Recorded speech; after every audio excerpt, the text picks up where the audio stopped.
Une superpuissance est définie comme un État ayant la capacité d'exercer une influence ou de projeter sa puissance à l'échelle mondiale, et si nécessaire, dans plus d'une région du globe à la fois. Les États-Unis, actuellement la seule superpuissance mondiale, correspondent à cette description, avec une doctrine militaire officielle, qui stipule que ces forces militaires doivent être prêtes et capables de mener simultanément 2 guerres majeures sur des théâtres différents, une capacité qu'aucune autre nation sur Terre ne peut même approcher. Mais que se passerait-il si les États-Unis se retrouvaient en guerre contre le reste du monde entier? Comment cette guerre pourrait-elle potentiellement se dérouler? Voici les règles de ce jeu de guerre. Aucune arme nucléaire n'est autorisée, et la guerre sera simulée comme ayant éclaté après des semaines de préambule. Comme dans une attaque surprise, les États-Unis avec ses forces réparties dans le monde entier perdraient probablement entièrement ses forces non-homeland, mais pas avant d'avoir porté des coups dévastateurs à la plupart des grandes puissances mondiales, et de les avoir éliminées du conflit dès le début. L'opposition principale des États-Unis prendrait la forme d'une collision européenne, incluant la Russie, et une alliance Chine-Inde. La contribution du reste du monde serait principalement en termes de fourniture matérielle ou de soutien financier. Car même si des nations comme le Japon disposent quand même d'une capacité militaire redoutable, elles manquaient principalement de la capacité à déployer cette puissance en dehors de leurs propres frontières. En fait, ce serait le plus grand obstacle à toute offensive mondiale contre les États-Unis. Avec des préparations militaires historiques, axées sur des conflits tels que l'organisation du traité de l'Atlantique Nord contre la Russie ou la Chine contre l'Inde, la plupart des armées du monde manquent de la capacité de transporter du matériel militaire à travers les océans, en quantité significative, rendant une attaque décisive contre le territoire américain impossible. Pendant ce temps, en raison de ses engagements à mener des guerres bien au-delà de ses propres frontières depuis les 80 dernières années, les États-Unis exploitent les plus grandes flottes de transport aérien et naval du monde qui comptent des centaines de navires et d'avions de plus que la plupart des nations modernes combinées. Ce manque de mobilité se révélera être une grande faiblesse pour l'Alliance mondiale et entravera sévèrement leur capacité à répondre aux actions américaines. Aujourd'hui, les États-Unis déploient leurs forces dans toutes les zones géographiques du monde et ont divisé leur structure de commandement en 9 commandements de combat, dont 6 sont responsables des zones géographiques mondiales de responsabilité. Dans les semaines précédant le déclenchement de la guerre, les États-Unis retireraient probablement leurs forces d'Europe et des bases non américaines dans le Pacifique, dissolvant leurs commandements européens, africains et du Sud. Le commandement du Pacifique, le commandement du Nord et le commandement central absorberaient ces forces. Champ de bataille 1, Moyen-Orient.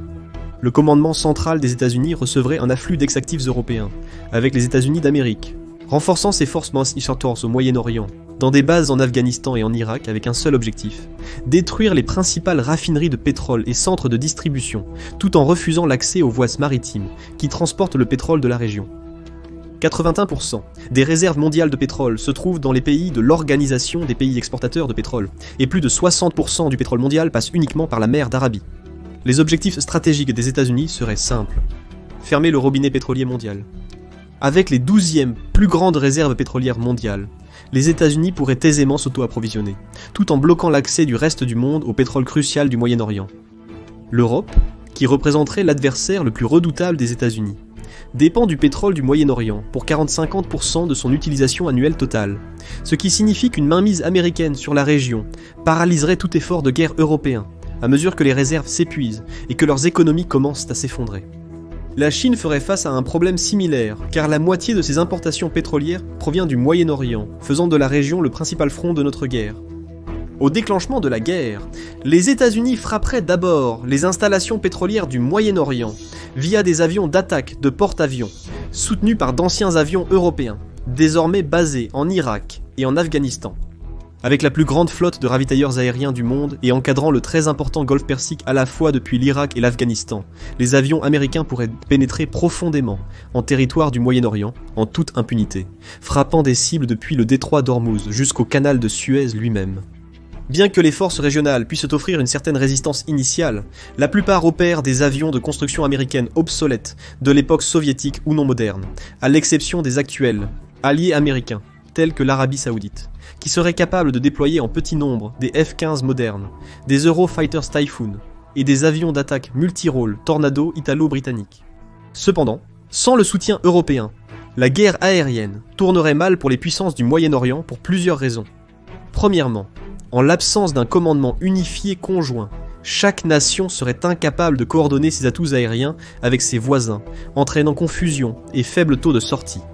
La plupart des puissances du Moyen-Orient ont peu d'avions de guerre électroniques ou d'alerte et de contrôle anticipés. La Turquie, l'Arabie Saoudite et Israël seraient les menaces les plus redoutables pour la puissance aérienne américaine, mais aucune ne dispose d'avions d'attaque électronique dédiés, contrairement les États-Unis. Sont équipés de plus de 200, principalement des variantes F-35 et des EA-18G Growler. Sans suffisamment de Airborne Warning and Control System et de moyens de guerre électroniques, les puissances du Moyen-Orient ne pourraient pas coordonner les nombreuses sorties requises pour contrer la puissance aérienne des États-Unis, et ils verraient leurs avions et leurs défenses aériennes au sol activement brouillés ou trompés par les moyens de guerre électroniques américains. Dans les premiers jours de la guerre au Moyen-Orient, les États-Unis verraient probablement des pertes modérées parmi leurs forces aériennes, car elles opéreraient principalement contre des avions obsolètes et des forces aériennes désorganisées ou inexpérimentées. La menace principale pour les avions américains serait les défenses aériennes au sol, variant en obsolescence mais restant un obstacle redoutable à la puissance aérienne des États-Unis. Avec une concentration de la puissance américaine dans la région, il est évident que les puissances du Moyen-Orient auraient ainsi commencé à déplacer leurs défenses aériennes pour protéger les routes d'expédition de pétrole vital et les centres de fabrication et de distribution. Cependant, l'opération Tempête du désert a démontré l'efficacité des États-Unis pour démanteler le réseau de défense aérienne d'un pays, et depuis, la plupart des nations de la région ont peu investi dans la modernisation de leurs infrastructures de défense. Les États-Unis subiraient la plupart de leurs pertes sur leurs avions de 4e génération tels que leurs F-15, F-16 et F-18, tandis que leurs F-35 et F-22 de 5e génération seraient beaucoup plus difficiles à affronter. Avec un inventaire de 385 F-35 actifs, plus de 1800 en commande et 197 F-22, les États-Unis conservant les seules flottes aériennes de 5e génération opérationnelles, avec les alliés actuels déployant une force symbolique de F-35 achetée à l'Amérique, et les Russes et les Chinois ne déployant toujours pas d'avions de combat de 5e génération prêts au combat. Malgré sa supériorité technologique et opérationnelle, le nombre pur menacerait les forces américaines. Les États-Unis, au lieu de saisir des installations clés de production ou de distribution de pétrole, se concentreraient sur le maintien de ces installations et points de strangulation des routes commerciales fermées tout en défendant leurs bases aériennes contre les attaques. Un seul superpétrolier coulé pourrait bloquer le canal de Suez pendant des semaines, fermant l'une des routes commerciales de pétrole les plus importantes du monde, tandis que le harcèlement constant par la puissance aérienne américaine rendrait le détroit d'Ormuz infranchissable. Avec peu de menaces navales majeures dans le Pacifique, les forces navales américaines seraient partagées entre contenir la Chine et renforcer les États-Unis. Les forces du commandement central bloquent les routes commerciales à travers les océans Pacifique et Indien. Avec 20 porte-avions, dont 11 sont des super porte-avions, plus que le reste du monde combiné, un blocus des océans Indien et Pacifique serait facilement réalisé. Avec un stupéfiant 80% du commerce pétrolier mondial transitant par les océans Indien et Pacifique, le monde serait forcé d'abandonner toute attaque contre les États-Unis, patrie, et essayer d'abord de déloger les Américains du Moyen-Orient. Cependant, il le ferait en opérant sur une horloge en marche alors que les réserves de pétrole domestique s'épuisent. Dans un conflit prolongé, le développement immédiat des réserves de pétrole en Russie commencerait, bien qu'avec seulement 80 milliards de barils de réserves prouvés contre plus de 800 milliards au Moyen-Orient. Il serait impératif pour la coalition mondiale de déloger les États-Unis de la région, ou de faire face à une éventuelle pénurie de pétrole et à une défaite. L'Europe serait confrontée à la difficile décision de consacrer la majorité de sa puissance aérienne et navale à une campagne au Moyen-Orient, mais avec une marine américaine plus grande que les 8 prochaines marines du monde combiné. Ils le feraient au risque de laisser leurs côtes vulnérables au harcèlement des sous-marins d'attaque américains et des groupes de frappe de porte-avions. Les sous-marins d'attaque américains, avec leurs 55 unités nucléaires, constitueraient une force écrasante. L'Europe, y compris la Russie, compte près de 100 sous-marins, mais seulement environ un tiers d'entre eux, et pas que, sont à propulsion nucléaire et ont entre 10 et 25 ans de retard sur la technologie des États-Unis. Manquant de capacité de transport majeure et de la capacité de protéger adéquatement soit leur voie maritime, soit toute tentative de déplacement de troupes par mer, la coalition mondiale aurait énormément de mal à déloger les États-Unis du Moyen-Orient, alors qu'un éventuel submergement des forces terrestres américaines serait possible. Cela prendrait des semaines de préparation et de déplacement lent des forces par voie terrestre pour éviter les sous-marins américains. La victoire de la coalition mondiale au Moyen-Orient est possible, mais au prix des réserves pétrolières en baisse. Toute tentative de rouvrir les routes commerciales échouerait, comme les États-Unis concentrerait ses sous-marins nucléaires d'attaque et ses groupes aéronavals dans la région. La coalition serait contrainte de s'appuyer sur les pipelines terrestres existants, bien que ceux-ci ne soient pas suffisants pour soutenir l'économie mondiale, et les États-Unis s'engageraient certainement à détruire ces pipelines et toute tentative de construction de nouveaux avec ces bombardiers furtifs B-2. En somme, la coalition mondiale remporterait probablement une victoire terrestre, mais sans pouvoir défier la marine américaine. Les routes commerciales mondiales seraient complètement bloquées, paralysant les économies des nations de la coalition et l'effort de guerre. Champ de bataille. 2. Pacifique Ouest. Le Pacifique Ouest et la mer de Chine méridionale sont les voies navigables les plus importantes économiquement dans le monde, avec un tiers de tout le commerce mondial passant par la région, soit environ 5,3 milliers de milliards de dollars. La Chine, la Corée du Sud et le Japon auraient dit particulièrement intérêt à maintenir les voies maritimes ouvertes, mais aucune de ces nations ne dispose d'une véritable marine de haute mer ou d'océan profond. Dans une guerre mondiale, les États-Unis investiraient la majorité de leur puissance de feu expéditionnaire dans le Pacifique Ouest, n'ayant guère à craindre une incursion atlantique des puissances européennes, en raison de leur manque de capacité de transport militaire majeure et des marines conçues pendant des décennies pour affronter les navires russes dans un combat littéral plutôt que des opérations en haute mer. Le Japon serait un défi majeur pour les forces américaines, en raison de ses forces d'autodéfense très modernes et robustes, mais la nation insulaire pourrait être largement ignorée, en raison du manque de ravitailleurs aériens du Japon, limitant la portée de ses avions de frappe, et de la doctrine militaire d'autodéfense de 70 ans, qui a vu la nation commencer seulement récemment à construire une capacité expéditionnaire. Avec 155 F-15 constituant la majeure partie de l'armée de l'air japonaise, et seulement une portée de combat de 790 miles, il est douteux que la nation insulaire risquerait ses 5 ravitailleurs aériens opérationnels pour tenter des opérations offensives contre les marines américaines, et ses plus de 1000 avions de chasse, gardant plutôt ses forces aériennes en réserve en cas d'attaque américaine sur le territoire national. Le premier objectif des États-Unis dans la région serait de couper toutes les routes commerciales passant par la mer de Chine méridionale. La Chine représenterait le plus grand adversaire mondial des États-Unis, mais comme toutes les autres puissances mondiales, y compris la Russie, elle manque également de marine et de capacité de transport pour réellement menacer la patrie américaine. Pour empêcher la nation de développer cette capacité, en cas de conflit, les États-Unis bloqueraient rapidement le commerce chinois en mer de Chine méridionale, un point faible pour la Chine, qui dépend à plus de 60% du transport maritime pour son commerce. Bien que la Chine manque d'une marine assez redoutable pour menacer les forces du Pacifique des États-Unis, elle compense largement ce défaut avec ses forces de missiles balistiques.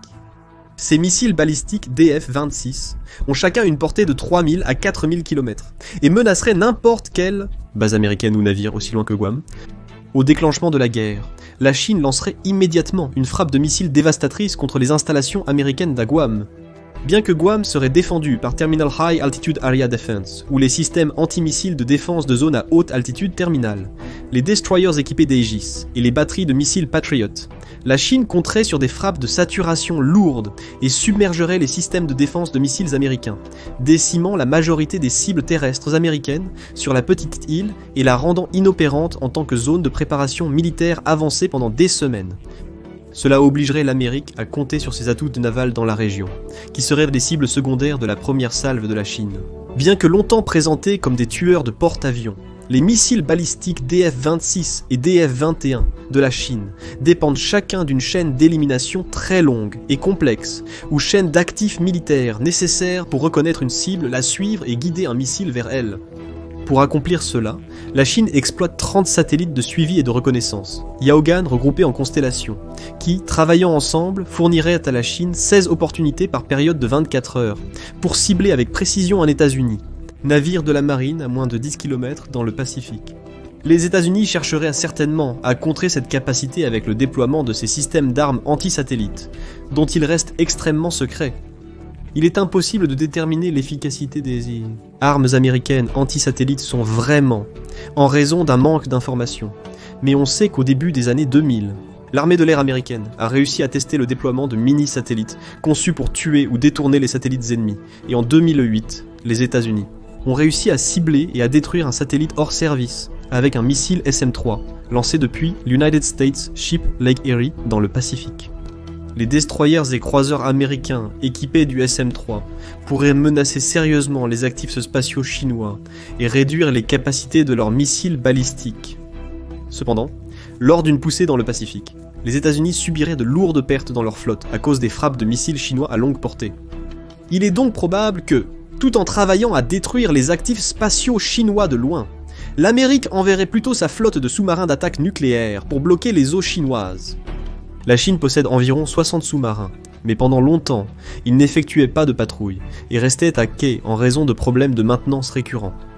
Ce n'est qu'en 2011 que les sous-marins chinois ont réellement commencé à quitter le port, donnant aux sous-marins américains l'occasion de les suivre et de découvrir que les sous-marins chinois étaient étonnamment faciles à trouver et à suivre en raison de leur nature bruyante. Les experts en défense estimaient que la technologie des sous-marins chinois était en retard de 10 ans sur la Russie et d'environ 20 ans sur les États-Unis. Les États-Unis exploitent 55 sous-marins d'attaque nucléaire, majoritairement de la classe Virginia moderne. Les sous-marins d'attaque Virginia, équipés de torpilles et de missiles Tomahawk, pourraient menacer les navires chinois et, avec les sous-marins de classe Ohio, lancer des attaques de missiles de croisière contre les installations chinoises à l'intérieur des terres. Bien que ces dernières années, la Chine ait beaucoup investi pour améliorer ses capacités de lutte anti-sous-marine, elle est encore très en retard par rapport à des puissances régionales telles que la Corée du Sud et le Japon. Ce qui signifie qu'en fin de compte, la Chine pourrait probablement faire peu pour arrêter les sous-marins d'attaque américains. Malgré sa capacité à éloigner temporairement les groupes aéronavals américains de la mer de Chine méridionale en début de conflit, la Chine ne pourrait pas empêcher un blocus naval imposé par les sous-marins d'attaque américains. L'Inde, également dépendante des routes commerciales du Pacifique Sud, enverrait certainement ses forces navales pour tenter de briser un blocus poserait les mêmes défis face aux sous-marins américaines que la Chine. N'ayant que 15 sous-marins actifs, et manquant également de capacités modernes de guerre anti-sous-marine, la marine indienne se retrouverait rapidement dominée par les sous-marins d'attaque américains. En utilisant une combinaison de ces sous-marins et de ces actifs anti-satellites, les États-Unis parviendraient probablement à percer le bouclier de missiles balistiques chinois en 30 jours et à instaurer un blocus total du Pacifique Sud, étouffant économiquement les puissances régionales. Un blocus des exportations pétrolières du Moyen-Orient transformerait la guerre mondiale en une guerre d'usure avec les États-Unis, affamant les grandes puissances, tout en se soutenant grâce à ses réserves de pétrole. Craignant peu une offensive européenne, vu le manque de transport militaire de l'Europe, les forces américaines seraient libres d'initier des défenses terrestres contre le Canada et le Venezuela pour saisir aussi leurs réserves pétrolières. En définitive, la marine américaine, la plus grande et la mieux équipée au monde, serait déterminante dans une guerre mondiale. Avec une telle supériorité de puissance de feu écrasante, les États-Unis seraient en mesure de combattre de manière défensive et sans lancer de grandes défenses terrestres en dehors de l'Amérique du Nord. Avec une flotte plus grande que les 8 prochaines marines combinées, la marine américaine, avec l'aide de la garde côtière, pourrait aisément protéger les voies maritimes atlantiques contre toute incursion européenne et mettre en place des blocus des principales routes d'expédition pétrolière à travers le golfe Persique et les océans Indien et Pacifique. Bien que le monde soit finalement capable de rassembler une force suffisamment grande pour menacer les États-Unis, les capacités militaires actuelles à travers le monde seraient insuffisantes pour empêcher ces blocus navals et nécessiteraient des années de renforcement et d'expansion des marines de chaque nation moderne. Toutefois, avec la majorité du commerce pétrolier mondial interrompu par un blocus naval, les économies européennes et asiatiques se contracteraient rapidement ou s'effondreraient, rendant un tel renforcement improbable et garantissant une victoire américaine finale. Pourtant, cette victoire viendrait à un coût titanesque pour l'économie des États-Unis elle-même, et à la fin, l'économie mondiale entière se réduirait probablement à des niveaux jamais vus depuis la fin de la Seconde Guerre mondiale. Alors, comment imaginez-vous le déroulement de ce scénario ? Partagez vos réflexions dans les commentaires. Regardez aussi notre autre vidéo Corée du Nord contre États-Unis. Merci d'avoir regardé. N'oubliez pas d'aimer, partager et vous abonner. À la prochaine fois.